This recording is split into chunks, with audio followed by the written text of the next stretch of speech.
216ª noite. Continuação da história de Camaralzaman.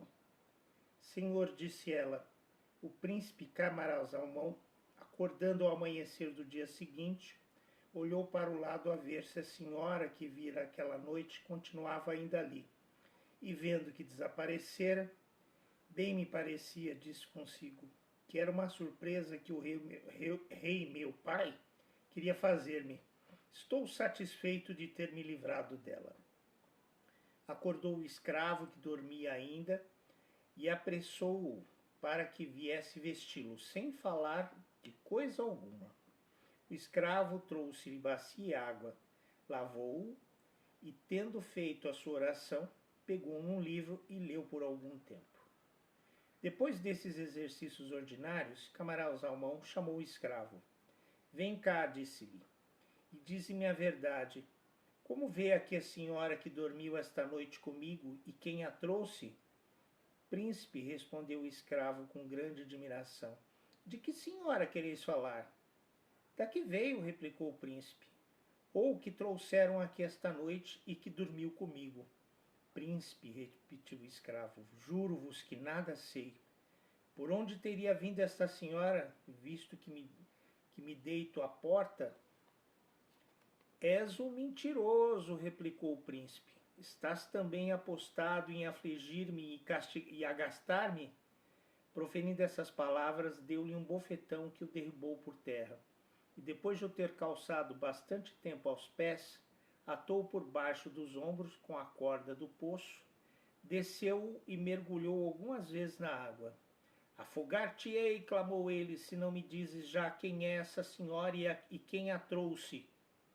O escravo, em extremo embaraçado, metade na água e metade fora, disse consigo. Sem dúvida que o príncipe perdeu o juízo por causa da aflição em que está, e não posso escapar senão por uma mentira.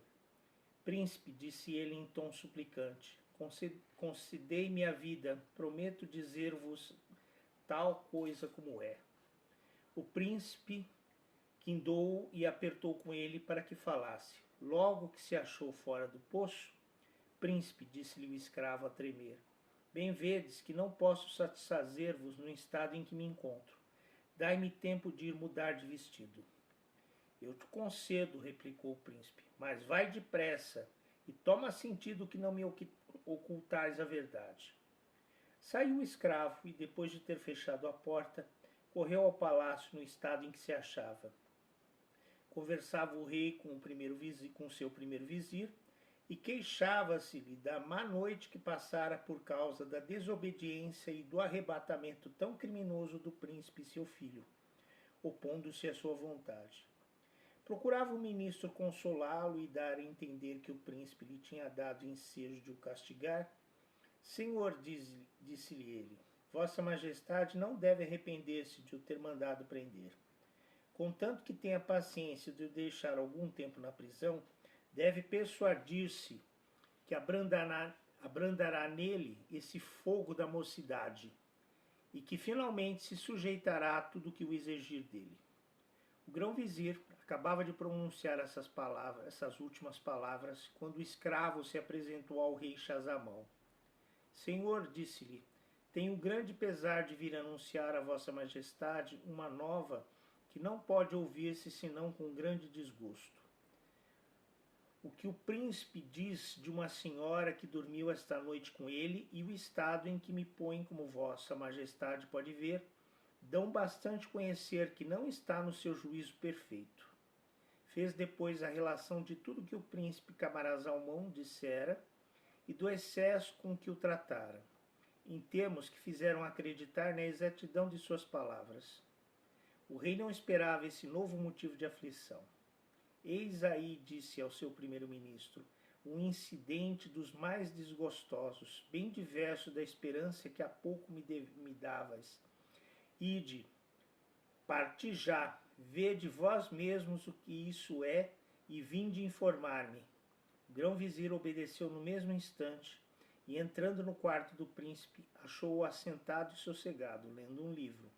Saudou-o e, depois de assentar-se perto dele, Quero muito mal ao vosso escravo, disse-lhe, por ter ido assustar o rei, vosso pai, com a nova que lhe levou. Que nova é essa? Replicou o príncipe, que tanto susto lhe tenha causado. Tenho um motivo muito maior de queixar-me do meu escravo. Príncipe, replicou o vizir, a Deus não praza que o que referiu de vós seja verdadeiro. O bom estado em que vos vejo é um rogo a Deus, e eu rogo a Deus que vos conserve, me dá a entender que nada do que me disse assim é. Visto que vieste, farei gosto de perguntar a uma pessoa como vós, que deveis saber alguma coisa, onde está a senhora que dormiu esta noite comigo? Ouvindo o grão-vizir esta pergunta, ficou como fora de si. Príncipe, respondeu ele, não vos admireis do espanto que me causa o que me perguntais. Seria possível, não digo que uma senhora, mas que homem algum do mundo tivesse penetrado de noite a este lugar, onde não se pode entrar senão pela porta, e calçando os pés vosso escravo? Refleti bem, e achareis que tudo isso não passou de um sonho. Não me demore em responder ao vosso discurso, continuou o príncipe em tom mais alto. Quero absolutamente saber o que é feito desta senhora, e estou num lugar onde poderei fazer-me obedecer. Com essas palavras firmes, viu-se o grão-vizir num tal embaraço que não se pôde expressar, e cuidou no meio de livrar-se do melhor modo possível. Levou o príncipe por meio suasórios, perguntando-lhe nos termos mais humildes e mais discretos se ele mesmo tinha visto essa senhora. Sim, sim, replicou o príncipe, eu a vi, e muito bem percebi que a subornastes para tentar-me. Executou muito bem o papel que lhe prescrevestes de mão, de não me dizer palavra, de fingir que dormia e de retirar-se logo depois que eu tornasse a adormecer. Sem dúvida vós o sabeis, e não terá deixado de vô-lo contar. Príncipe, replicou o grão-vizir, juro-vos que não há coisa alguma de tudo o que acabo de ouvir de vossa boca, e que o rei vosso pai e eu não mandamos a senhora de que falais, nem tivemos tal pensamento. Permiti-me que vos diga ainda uma vez que não vistes uma senhora senão em sonho. Vindes, pois, para zombar também comigo, replicou ainda o príncipe, enfadado, e para dizer-me na minha cara que o que vos digo é um sonho. Pegou logo nele pelas barbas e deu-lhe muitas pancadas até se cansar. O pobre grão-vizir suportou com paciência toda a cólera do príncipe Camaralzaman. Por atenção. Eis-me aqui, disse consigo, no mesmo caso do escravo. Serei muito afortunado se puder escapar-me como ele de tão grande perigo. No meio das pancadas que o príncipe descarregava, príncipe, clamou ele, suplico-vos que me deis uma breve audiência. O príncipe, cansado de bater, deixou-o falar. Confesso-vos, príncipe, disse então o grão-vizir, dissimulando, que alguma coisa do que credes. Todavia não ignorais a necessidade em que se acha um ministro de executar as ordens do rei seu amo. Se quereis permitir-me, estou pronto a ir dizer da vossa parte o que me ordenais.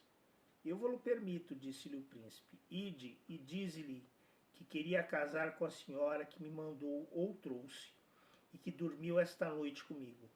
Parti a toda pressa e trazei-me a resposta. Fez o grão-vizir uma profunda reverência ao despedir-se, e pareceu-lhe não estar livre senão quando se achou fora da torre e que fechou a porta.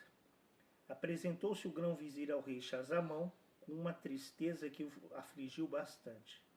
Então, perguntou-lhe este monarca, em que estado achastes meu filho? Senhor, replicou o ministro, o que o escravo contou a vossa majestade é muita verdade. Fez-lhe a relação do que se passara com Camaralzaman, do arrebatamento do príncipe logo que empreendeu representar-lhe que não era possível que a senhora de quem lhe falava tivesse dormido com ele, do mau tratamento que dele recebera e do meio que se servira para escapar de suas mãos. Schahzaman, tanto mais mortificado quanto amava o príncipe com ternura, quis certificar-se da verdade por si mesmo. Foi vê-lo à torre e levou o grão-vizir consigo. Porém, senhor, disse aqui a sultana Sherazade, interrompendo-se, vejo que o dia principia a aclarar. Guardou silêncio e na noite seguinte continuou seu discurso, disse ao sultão das Índias. Que situação é esta do príncipe, né? Iludido por um gênio e por uma fada, agora chega quase à loucura, procurando aquela amada que conheceu por alguns instantes na noite anterior. Como será que essa história se desenrolará? Será que o rei e o grão-vizir acreditarão na história do príncipe? Será que um dia eles voltarão a se reencontrar? Veremos na continuação dessa história amanhã. Aguardo todos vocês. Alabei.